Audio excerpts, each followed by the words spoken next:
சாய்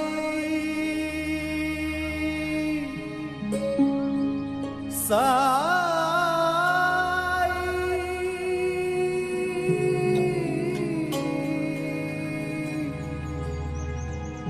சாய்.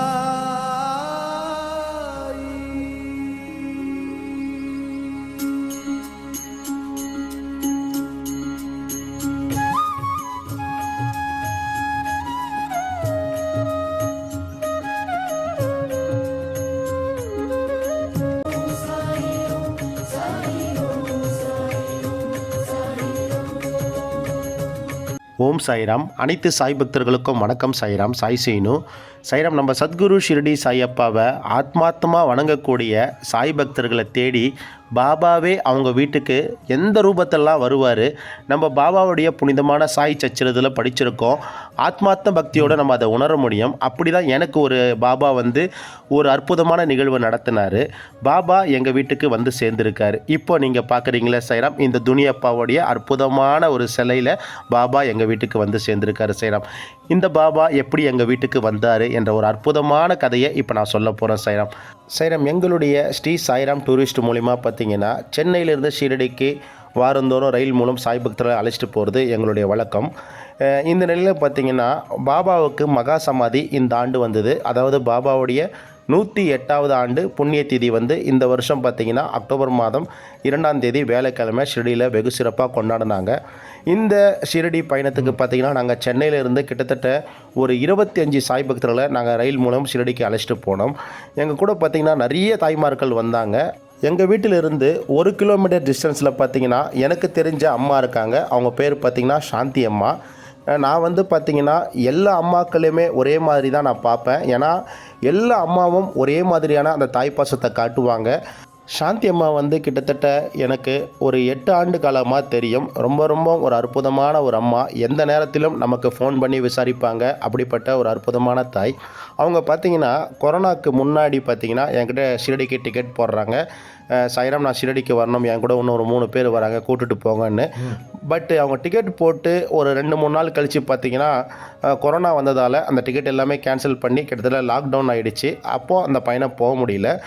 அந்த கொரோனாக்கு அப்புறமா ஒரு 3 வருஷத்துக்கு அப்புறமா இப்போ இந்த வருஷம் 2025 நம்ம பாபாவுடைய புண்ணிய திதி, அதாவது பாபாவுடைய மகா சமாதி 108வது வருஷம் மகா சமாதிக்கு அவங்களுடைய ஃப்ரெண்டும் சேர்த்து கிட்டத்தட்ட ஒரு 3 பக்தர்கள் எங்களோட டிக்கெட் போட்டாங்க. மொத்தம் ஒரு 25 பக்தர்களோடு நாங்கள் ஷிரடிக்கு புறப்பட்டு போயிட்டோம். அங்கு பாபாவுடைய சமாதி மந்திரில் பாபாவுடைய 108வது மகா சமாதியை நாங்கள் பயபக்தியாக அனுசரித்தோம். ரொம்ப சந்தோஷமாக இருந்தது. இந்த பயணம் முடிஞ்சு கிட்டத்தட்ட 6 நாள் கழித்து நாங்கள் சென்னைக்கு திரும்பினோம். நாங்கள் சென்னைக்கு திரும்பின அடுத்த நாள் பார்த்திங்கன்னா மறுநாள் காலையில் சாந்தியம்மா எனக்கு ஒரு ஃபோன் பண்ணுறாங்க. தம்பி எங்கே இருக்கீங்க அப்படின்னாங்க. அம்மா வீட்டில் தம்மா இருக்கேன், பாபாவுக்கு பூஜை போட போகிறோம்மா அப்படின்னேன். சரி, பூஜை போட்டுட்டு என்னை எங்கள் வீட்டுக்கிட்ட பாருப்பா அப்படின்னாங்க. ஏம்மா அப்படின்னேன். நீங்கள் வாங்க, உங்களுக்காக நான் ஒரு அற்புதத்தை வாங்கி வச்சுருக்கேன் அப்படின்னாங்க. என்னம்மா வாங்கி வச்சுருக்கீங்க, ஏம்மா அப்படின்னேன். இல்லை நீங்கள் வாங்க அப்படின்னாங்க. நான் அங்கே போன பிறகு பார்த்திங்கன்னா அந்த அம்மா கையில் ஒரு பாக்ஸில் இந்த பாபாவுடைய அற்புதமான இந்த துனி பாபாவுடைய அற்புதமான மூர்த்தியை வச்சுருக்காங்க. நான் கேட்டேன், அம்மா நீங்களே எவ்வளோ கஷ்டப்பட்டு ஷிரடிக்கு சேர்ந்துருக்கீங்க, பாவம் நீங்களே கஷ்டப்பட்டு தான் வரீங்க, எனக்கு ஏம்மா இப்படிப்பட்ட பாபாவுடைய சிலையை வாங்கி கொடுத்தீங்க?